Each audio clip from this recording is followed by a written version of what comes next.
Hi, my name's Jeremy Smith. I'd like to share a little bit about myself with you today. I'm 30 years old, and when I was about 15, 16 years old, I found myself hanging out with the wrong crowd. I grew up without my mother. My dad just raised me and my brother by himself, and he had his own struggles, and so the home wasn't really a stable one all the time.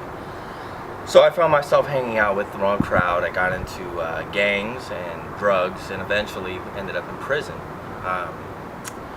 Needless to say, I ended up on parole and just continued to make the wrong choices because I was missing something. That something was God.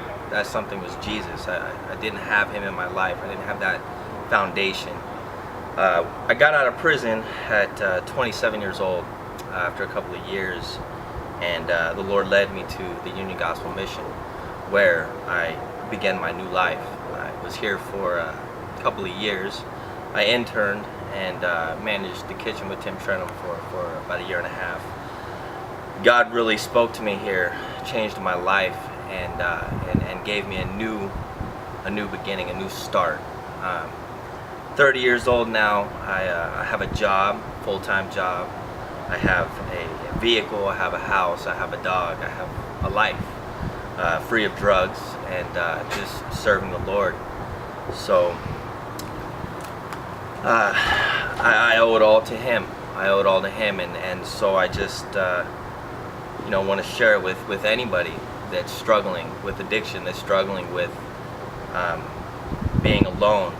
Just want to let you know that you're not alone. That there's a God in heaven that loves you, there's a God in heaven that loves us all, and there's a God in heaven that can change your life and give you a life of meaning, of purpose, and one that you will enjoy. And so